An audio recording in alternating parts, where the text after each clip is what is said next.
Hi, Josh and Brett. Welcome. Hey, Melissa. Hi. How are you? Good. How are you doing? Doing well.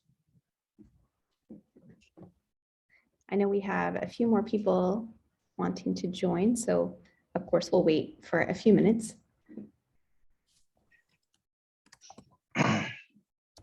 Yeah, I don't know anybody. I don't know if anybody else is coming from my team. Okay. Hi, Grayson. Hey, Melissa, Hey. how's it going? Good. Good to see you again.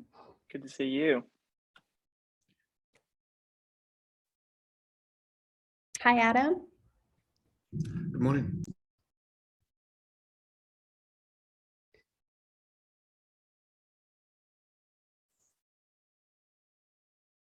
Yeah, is Fatih or or Justin or any of those folks joining, Melissa? I believe Justin is Justin Abrams, and I'll give him a chance to introduce himself to the group as well, because he was elected as our new co-chair Oh, awesome. last time, and he wasn't able to make our meeting last time. So Gotcha. we'll definitely leave some time for that. And there he is. Yay. Hello, party people. Hi, Justin. How are you? I'm doing just fine. How are you? Good. Good to see you again, Justin. We end up sitting next to each other on a bus at the last conference, I think. I see.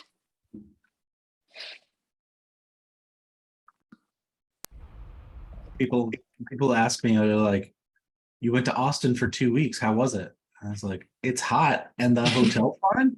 Like, Yeah. Yeah, Isn't same. Isn't that how all conferences go? yeah. Yes. My wife is a software developer in the JavaScript world, and is going to a conference that's held at like this outdoors resort in Oregon, and it's like a very chill. There's like activities planned for like canoeing and stuff like that. And then they have conferences during the day, and I'm on like the significant other track of like, I'm going to show up and like do fun resort things. And they offer like childcare, and so it's amazing. Awesome. So It's a good there are at deal. least some conferences that are. Yeah, it's the Linux Foundation and others listening right now to these suggestions. Cool. I think we maybe give a couple minutes for folks to trickle in, if that's okay. Cool. See. Oh.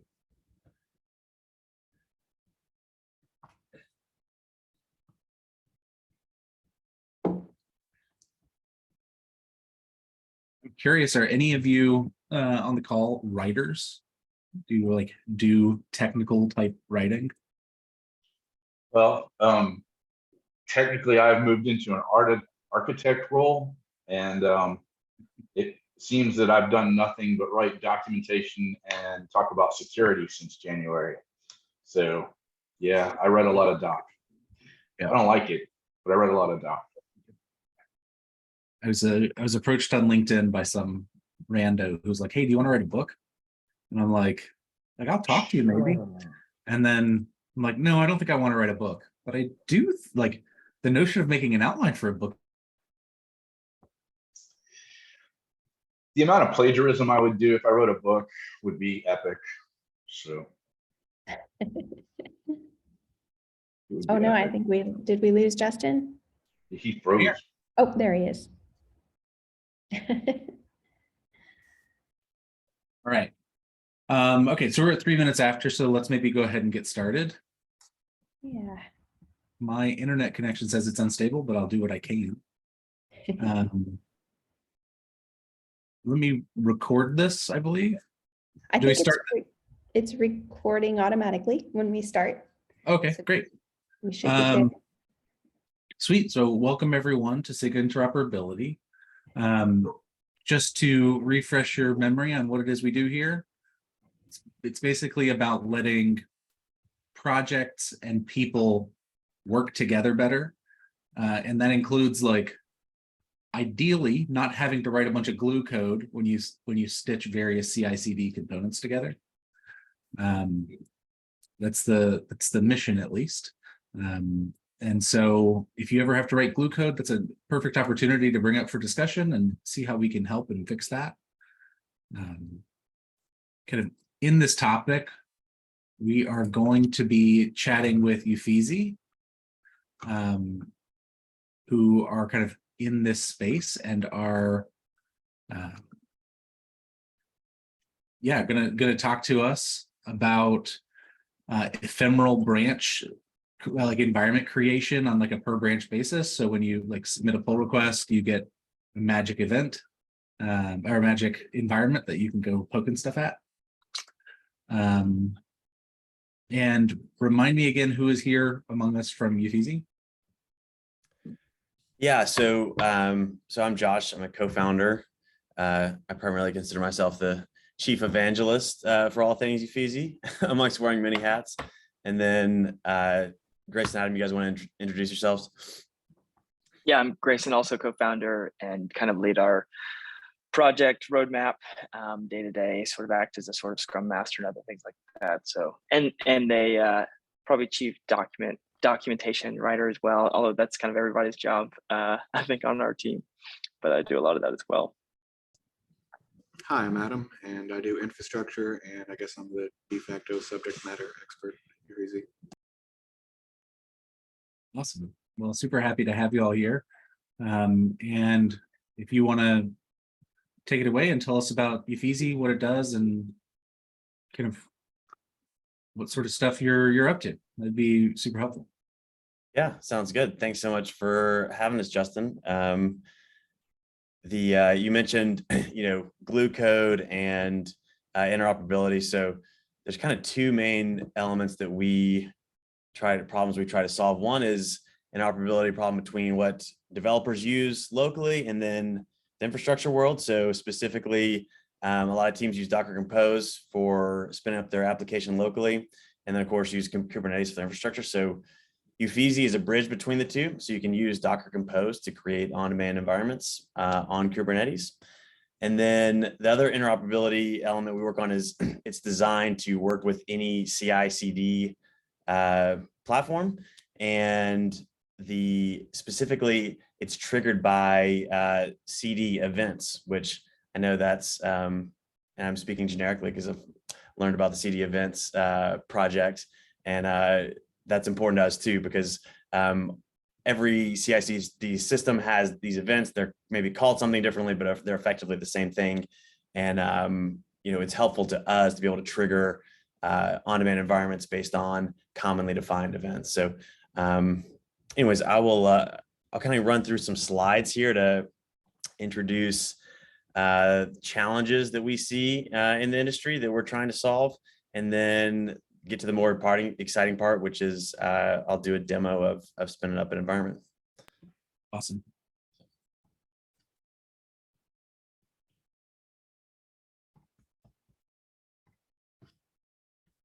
All right.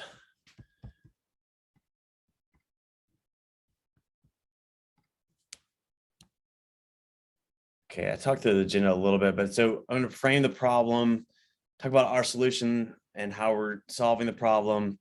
I'll go over some use cases, what you can use Uffizi environments for, hit the architecture, some capabilities and limitations, do the demo, call to action, hey, how can you get involved in our project? We'll do some Q&A, and then I'll dump a bunch of references and key links that people can follow up with. So the problem as we see it, so across the software producing industry, we're using cloud-based test environments that are they're shared, persistent, and over-resourced.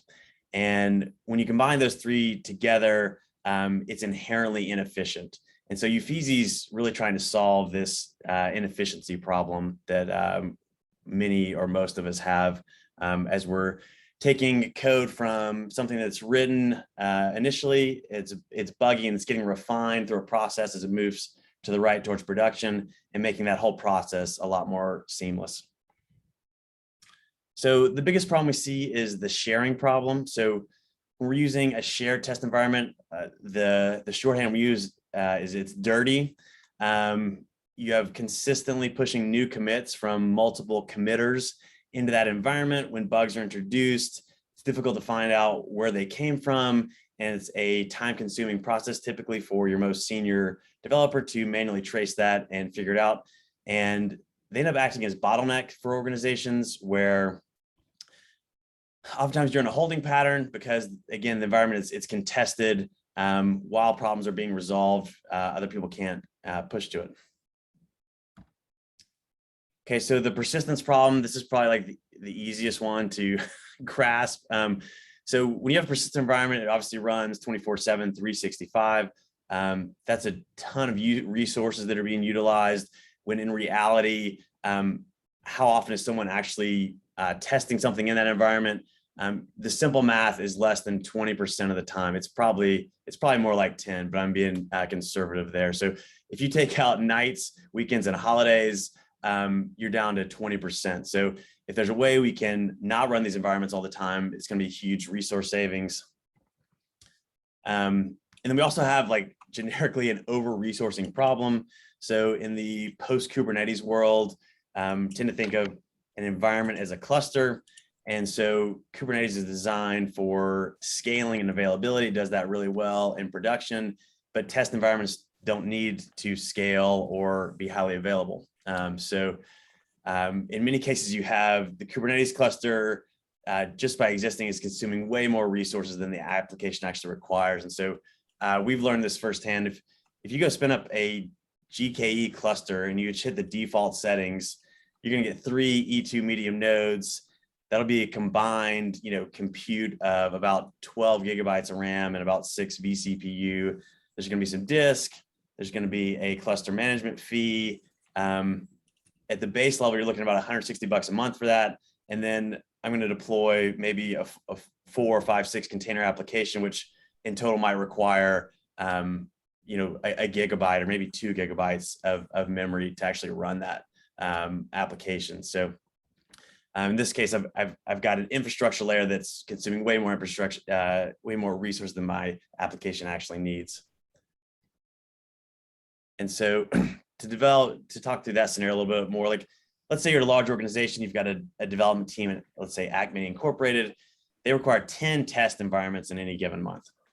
It could be QA, staging, demo environments. Okay, they need 10 environments. So option one, I could create 10 persistence Kubernetes clusters. They can deploy one application per cluster. And that looks like this on the left, right? And at a total cost of about $1,600 a month baseline. And then also, just a huge amount of memory. Just the nodes alone are being consumed, right? And then option two, I could use one cluster and I could have 10 lightweight environments within the cluster. So in that way, I could have a much more efficient use of my resources. And this would cost me about $160 a month. So a 10-fold difference just in the price and the resources consumed. So, okay, so those are our problems, right? I've got persistence, I've got sharing, and I've got over-resourcing. So Uffizi endeavors to solve those. So our project envisions a new testing paradigm that uses on-demand environments to overcome these inefficiencies. And so the characteristics that we are aiming for in our environments are, so they're ephemeral. So they're spun up in response to demand or in a specific event. And they have a purpose-driven lifecycle. They only exist as long as they're needed for testing. So they're clean, they're not shared. So I can have an environment per developer, per branch, per release, however your team wants to work. They're lightweight, so they use really only the amount of resources that they need. And then a whole nother kind of set of problems that we haven't, that I didn't even really bring up, that I'm not going to talk too much about today, but being developer friendly is super important as well. And that's part of our reasoning behind using Docker Compose to be able to define these so they can be configurable by really anyone on your team, not just folks who are smart on DevOps and infrastructure. And so UFeasy environments are by definition, they're pre-production. So it's not for use in production. It's not for load testing per se, but there's a lot of test cases that can be used. So PR or merge request environments, preview environments, and some of these are a little bit synonymous, but people use different terms. So I'm going to try to be comprehensive here. You can use them for QA, for staging, for release, and for demo environments as well. So let's talk a little bit about capabilities and limitations. So in the blue, this is what it can do in like scenarios where it's really useful. So if I have a microservice application that can be defined in Docker Compose, then that's a good use case for leveraging UFeasy environments. Works well for any services that can be mocked or represented as a container. So maybe in production, I'm running some containers, but I'm also using maybe a managed database or maybe some other managed services. If those services can be mocked up as containers, then UFeasy's a good solution. Works well for if test data can be easily seeded in a new environment. And then also for applications that anything that interacts with a stateless managed service works well. So where it would be contraindicated. So if I have a really large and complex application that relies on managed services that can't be easily represented with a container, it wouldn't be a good use case for that. If my test data is like really large and complex and I really need it for my different environments, if it's too just unwieldy to seed, that could be problematic. I wouldn't want to use it for load testing. It's not designed for scale. And I mentioned before that these aren't designed for production. So putting it all together. So to get the UFeasy on-demand environments capability, you're going to define your application in Docker Compose. It's going to be triggered with your CD events. So, and what I'm getting ready to demo is a pull request event. You can obviously set it up for other events. UFeasy is going to do the orchestration, and then Kubernetes is really the infrastructure layer where these sort of mini lightweight environments will be running.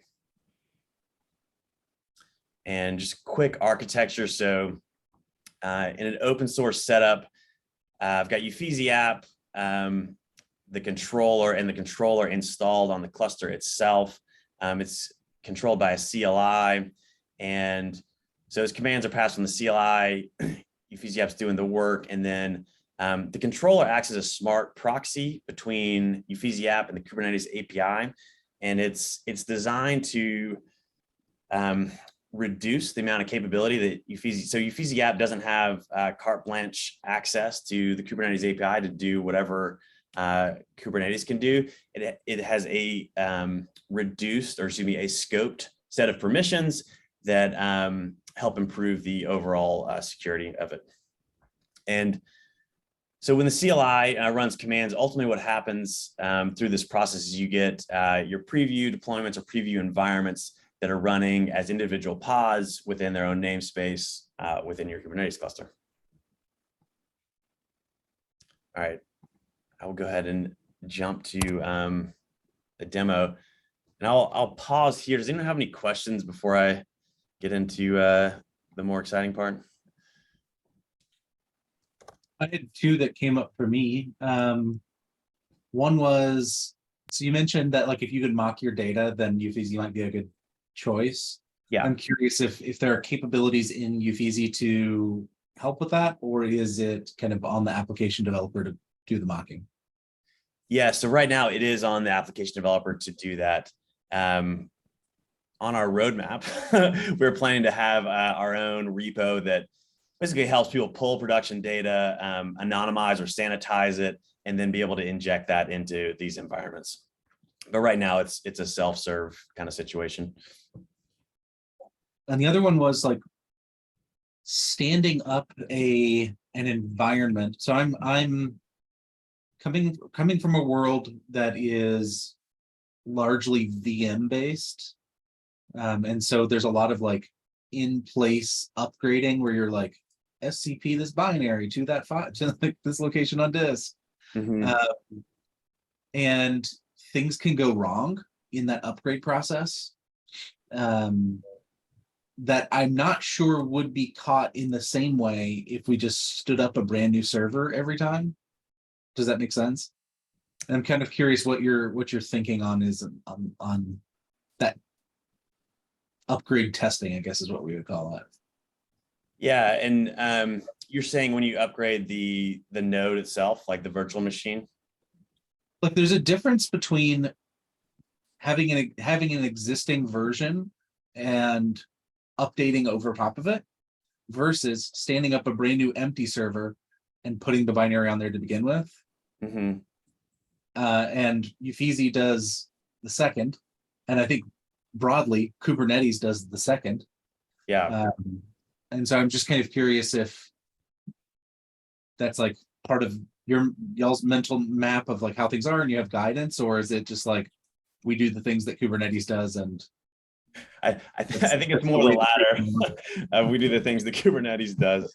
Yeah, and I can add a little bit more context there. I think, yeah, you're absolutely right. We are doing the second, and I think at least in these early stages, we're taking the approach of like cloud native and like not assuming that like the resource or the environment that was there is going to be there.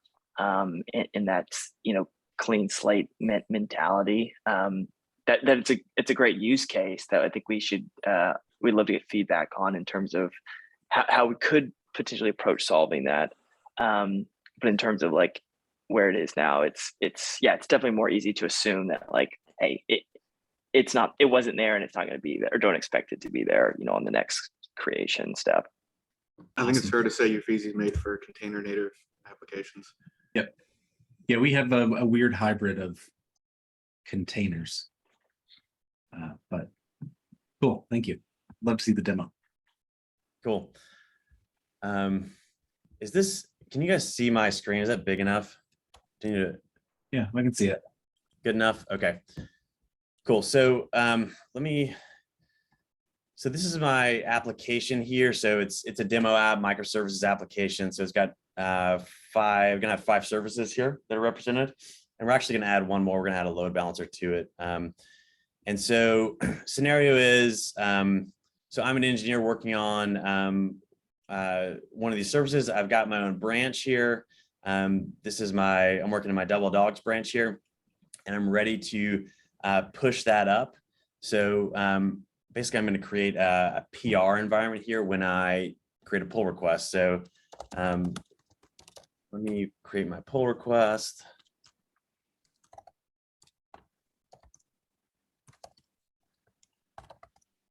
So this is a dog versus cats voting app. And so I'm making a functional change here where when someone votes, it's going to count as 2 votes for the dogs.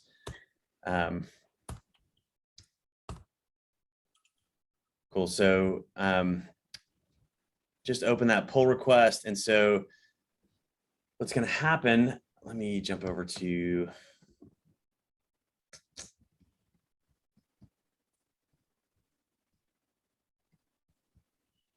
okay, so within GitHub here. Okay, so I can see this pull request was just created. And so let's drill down in here. And for my CI/CD, we're using GitHub Actions. And so the CD event that kicked this off was my pull request. And so that's going to kick off my GitHub Actions workflow, the first phase of which we're going to build the images that are defined in my Docker Compose. And then we're going to push those to, we're using ECR here, but it could be any container registry. And once that step's done, the key Ufeezy step here is Ufeezy CLI will be running in a GitHub runner, and it's going to give the command Ufeezy preview create. And from that, it will pull the images that were just built, again, as my application is defined in Docker Compose, and it will stand up that environment on my cluster.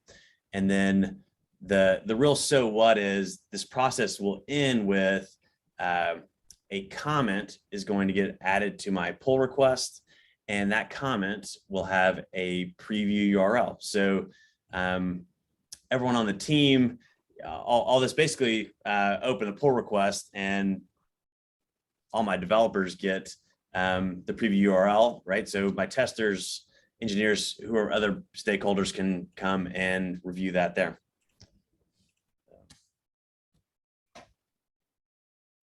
And while this takes a couple minutes, so while we're doing that, let's why don't I look at let's look at our compose so everyone can get a sense of that. So the only thing that's really unique about using your compose for UFeasy is you got to define an ingress, obviously, because we're in the cloud here.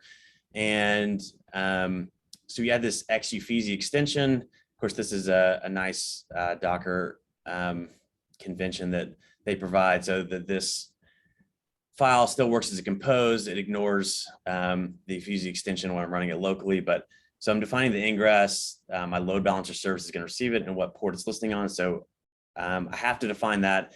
Everything else is my services, right? So I've got Redis, Postgres. I've got a worker, a result, vote, and a load balancer. And another thing I can do here that I might not do locally with Compose is set memory allocations. So UFeasy defaults to 125 megabyte container, but I can set those up to 4 gigabytes.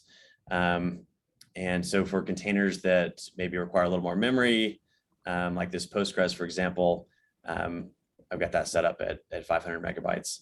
And then one thing that's happening also in this process is we'll be seeding the database when this environment stands up. So, okay, it looks like it's already deployed here. So this is my comment. Let's go check it out. Cool, so my app is up, and I can tell my database is seeded because I've got 15 votes in here. Obviously, this is a brand new environment. And then I can go check my change here. Let's vote for the dogs. And then I voted once and I got 2 votes. So my change is good.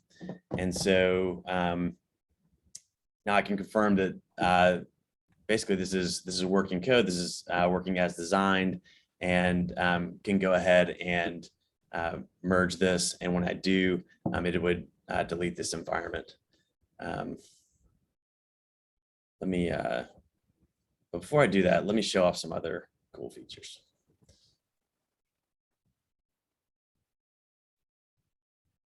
So what if it wasn't quite right? And my feedback is, hey, I wanted to make a change here. So someone comes in and says, hey, the background color is not right. So let's just make this.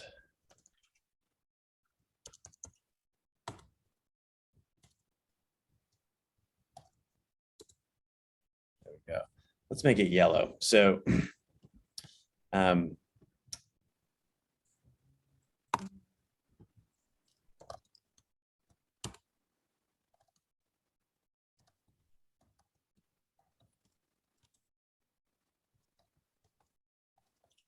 make a new commit.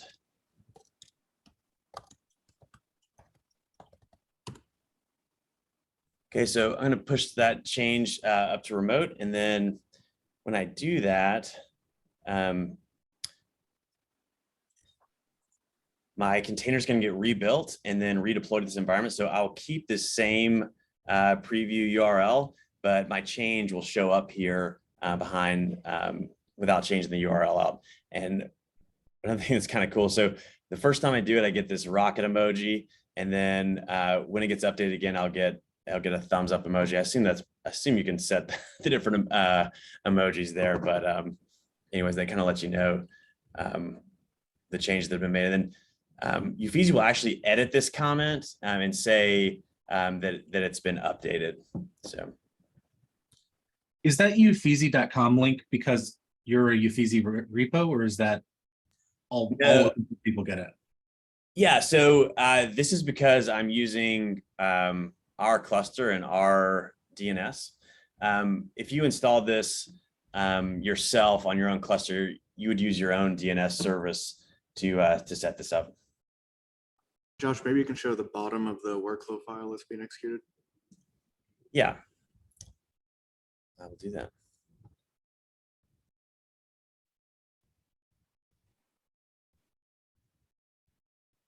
So there's several jobs here we talked about. So the event here was the pull request. Okay, and that kicked it off. And then these first, I guess, 4 or 5 jobs are all about building and pushing, which are pretty standard CI/CD processes. But the kind of interesting part here is this deploy Ufeezy preview. So we're calling a remote workflow, and this is more of a GitHub Actions feature, but so we have a GitHub action that does basically creates your preview environment, it'll update it, and it'll also delete it, and it uses the same workflow. So I can effectively grab this preview action, add it to my workflow, and you're getting all that capability with just a few lines here. Adam wrote this. Adam, you have any more you want to say about that? Yeah, at a high level, there's lots of ways to use Ufeezy, but we imagine this is going to be a common case of people already have their pipelines and workflows for building their images and probably putting them in a registry. So you can add on Ufeezy at the end of that workflow to actually deploy those images you just built. Yeah, and then right there, that was the server pointing to Ufeezy, hosted Ufeezy. But of course, if you were had installed that, this would be your own URL. Right.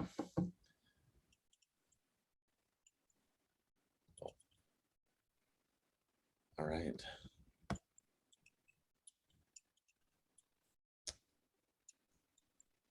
Let's I can take a look at the actions too.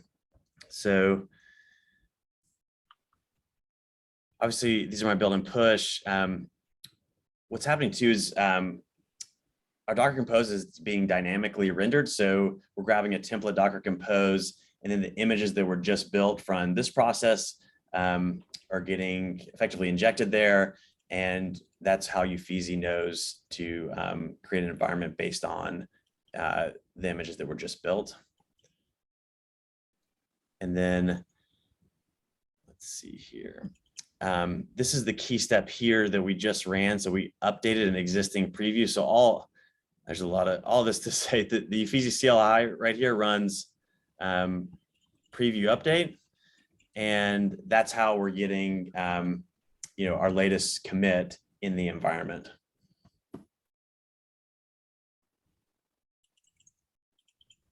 So this GitHub action is leveraging our CLI, which we package and distribute as a image, and any other.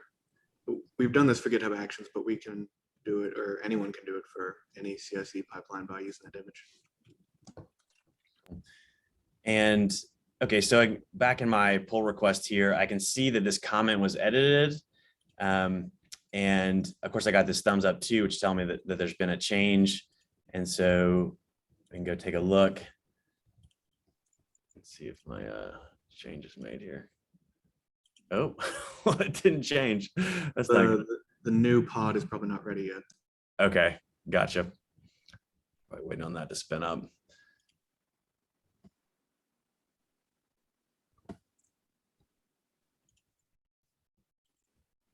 Cool. Let me pause here, or kind of in the meat of it, for questions or comments.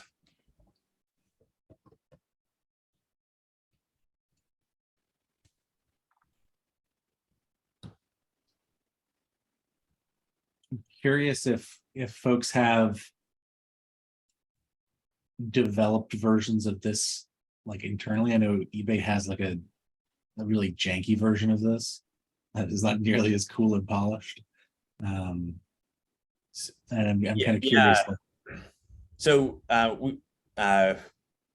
we try to talk to a lot of people, as many folks as we can, about how they're solving some of these challenges. And so I would say it's more rare for me to come across someone who isn't either hasn't built something that they're trying to solve, or like is actively seeking some sort of solution, like maybe they're going to try to build something. And that's part of the reason we created this open source project, because we realized so many people were trying to solve the same problem. But I would say broadly, like I've almost never talked to anyone who's happy with their solution. So anyways, our goal is to run this project and keep iterating in a very focused way, so that hopefully like things like user experience, like the real challenges of like getting the timing all right to make this like a good seamless experience is quite challenging. And anyway, so we're trying to, I guess, solve that broadly for the community.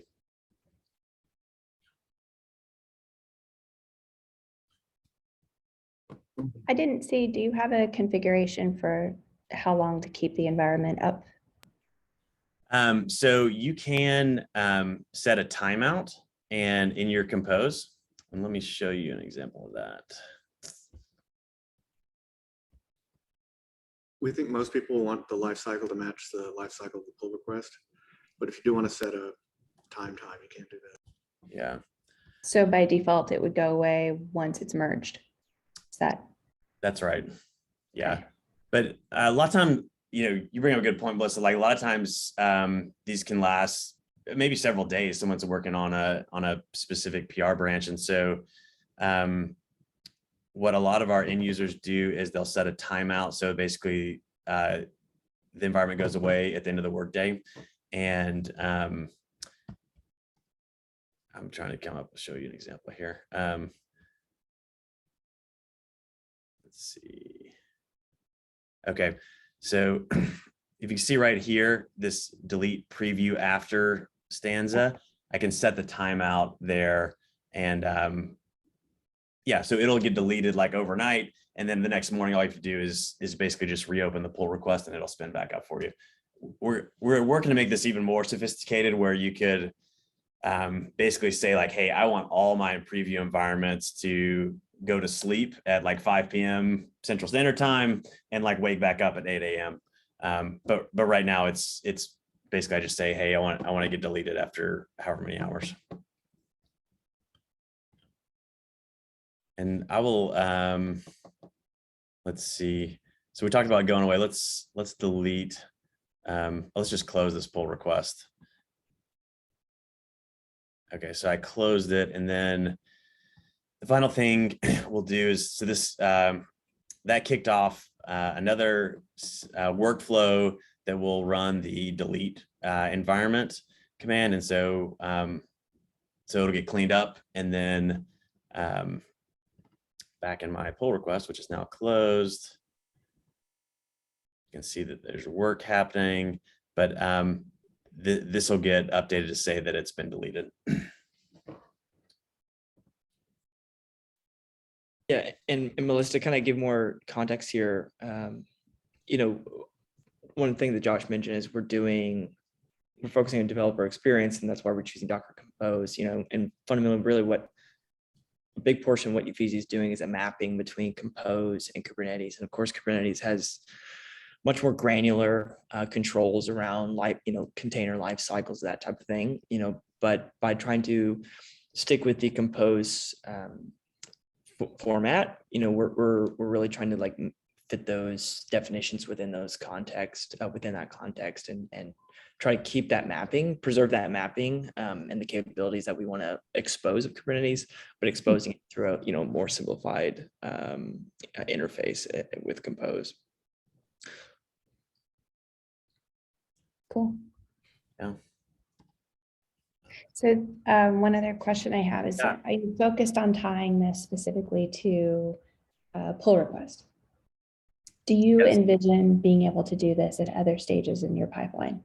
For example, let's say I'm a developer. I've been notified that there's a bug I need to fix. Well, I don't know. I need to reproduce that bug, right? And what's running in production is a particular version.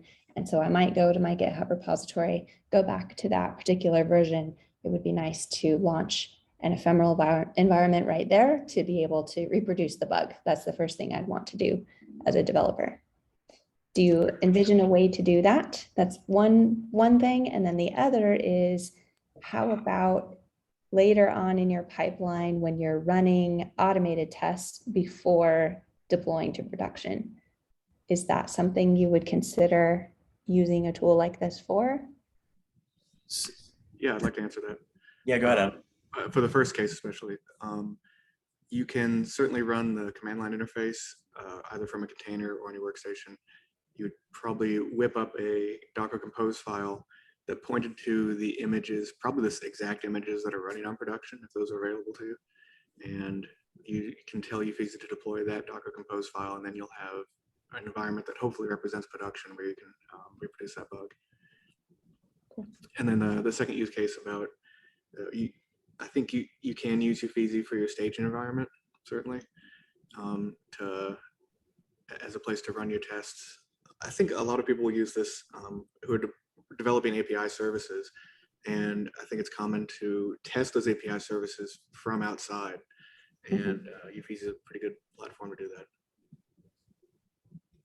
Cool. Yeah, and Melissa, another way we're envisioning this being used. So what I just showed is obviously a preview or PR environment, but using this for release environments. So setting up other CD events so that, hey, I'm ready to cut a new release, but before going to production, I want to basically be able to grab all these different features that I want to combine into a release branch and spin that up.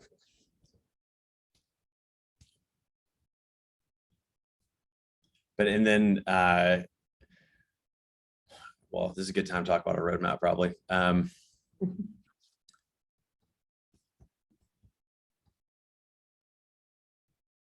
So we have a public roadmap. It's here, and kind of the four main efforts. So we've tried to go as deep on GitHub Actions, and we still have maybe a little bit more refinement to make that even a more streamlined process. But then we're looking to expand to other major CI/CD providers. So we have this GitHub action route now that anyone can grab, having the same type of plan or workflow for every platform is good, or is our goal. Adding support for Helm. So a lot of folks have gone away from using Docker Compose. So we want to be able to support those folks as well who are defining their application that way. So integrations with collaboration software. So it's nice to have the comment in your pull request or in GitHub, but a lot of teammates don't necessarily work there. So making it super easy for like Jira, Slack, Discord, Microsoft Teams, other places that people do their work.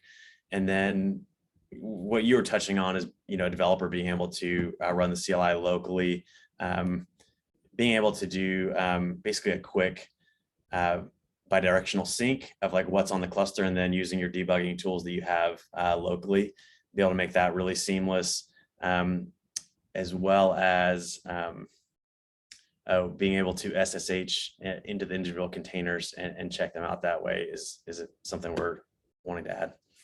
So.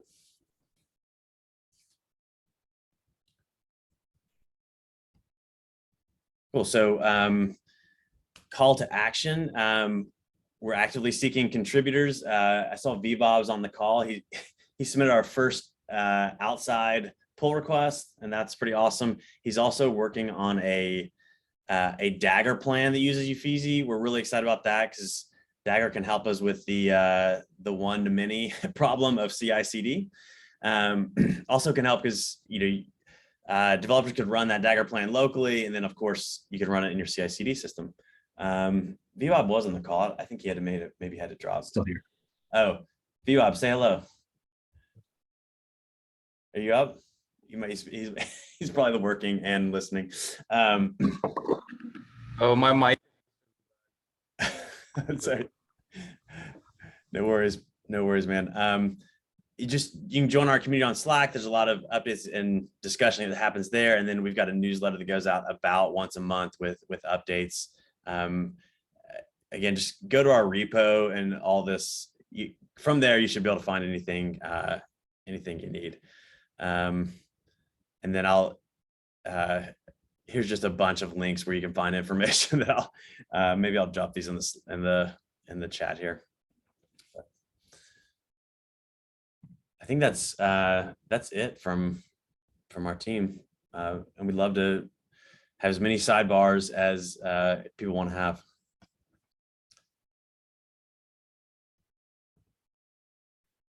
Melissa, how would you, in either places you've worked or where you work now, how would you envision using Ufeezy, and like maybe what problems might it solve for your teams? I do like the preview environment. Sometimes there's a unfortunately, there can be a disconnect, especially when requirements are communicated down to the development team.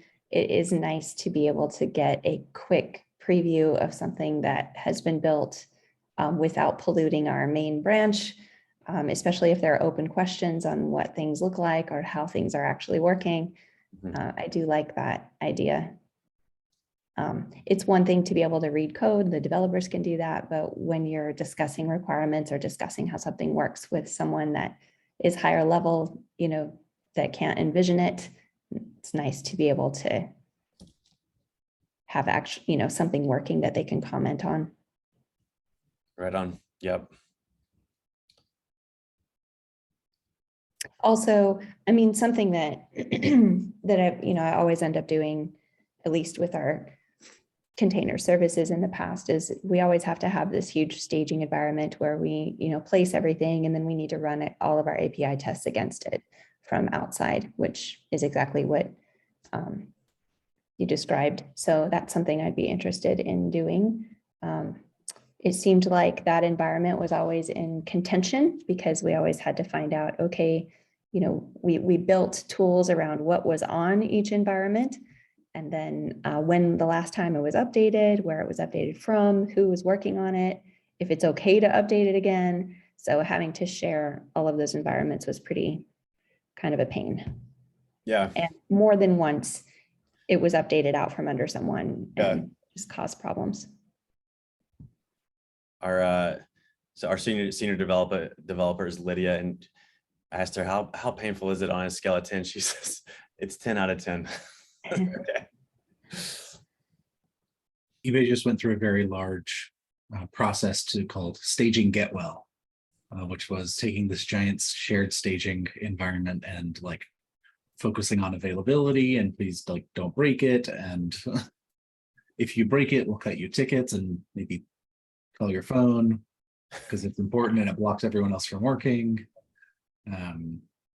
So that feels like the alternative is to be on call for staging, which is Oh gosh. not fun. Yeah. Good deal. So, another thing that I'm interested to see, and I'd like to play with this a little bit more just to get my head around it, is the permissions needed for these ephemeral clusters. So something that I've seen happen in the past is, everyone is getting permission to access the staging environment. And unfortunately, what happens unintentionally is someone might set, local settings on their machine to start collecting queued events or something that are coming from staging. And that can get really confusing and troublesome to figure out what's going on. So making sure that we can protect those environments in such a way that you don't accidentally mess with them. Do you know what I'm saying? Yes. Yeah, I would say so. The way we envision it, particularly if you're running in the open source scenario, is you have really just a very limited number of folks who can adjust the cluster settings. But then, really all your developers should have access to adjust, I'd say you wouldn't, not to change the automated settings, but the ability to, define their own compose and run that from the CLI in their own environment is something we envision we want people to do, or we think that makes sense. So in that regard, any developer on the team can basically have effectively their own namespace or set of namespaces where they cannot affect or impact anything else on the cluster.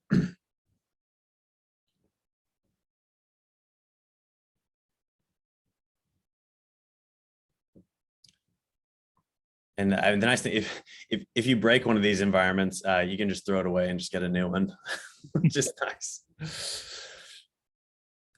That's awesome. It also seems like there's like this mocking capability pushes, like there's a handful of like associated tools that you probably need or want to build, like contract testing and things like that for to make that high fidelity for testing.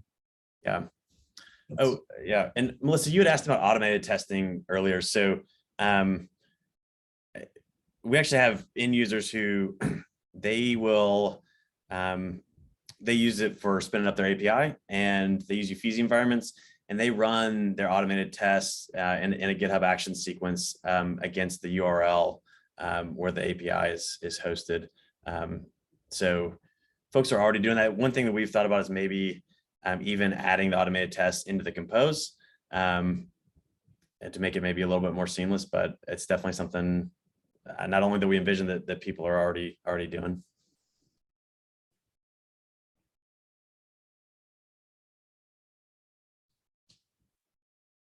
Cool. I dropped your quick links into our notes. Oh, thank you. Very good. Awesome. Hi. Oh, sorry, Justin. No, please go ahead. Go ahead.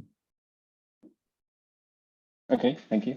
Yeah, I had a question. I mean, in like multi-repo type of environments, I had quite a few times a situation where I'm making a change in maybe one service, and I want to see how that would work with a change in another service, but without either of them being merged. So do you have any facility or any plan to build something that works this way across multiple repos? The short answer is that UFeezy will deploy the images that you give it. And so right now it's up to you to build a workflow and pipeline that will build those images, which you can do without merging, and then ship them over to UFeezy, and then we can deploy that.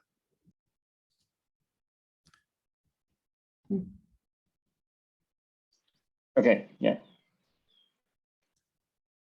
Yeah, but also on a roadmap, we would like to make that a more, well, just require less manual process on your end to have settings to do that, but it can be done manually now. Probably first we'll just do an example showing you how you can do it. Yeah.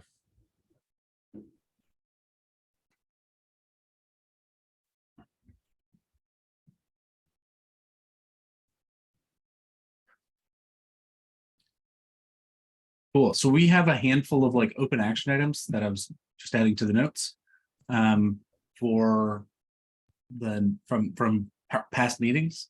Yeah. So one of them is on me, which is to write up intent-based pipelines.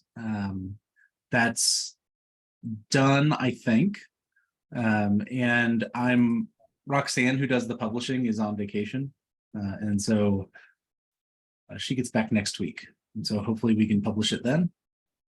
Melissa, you had an action item, which was determining where in the best practices site to add vocabulary documentation. Yep.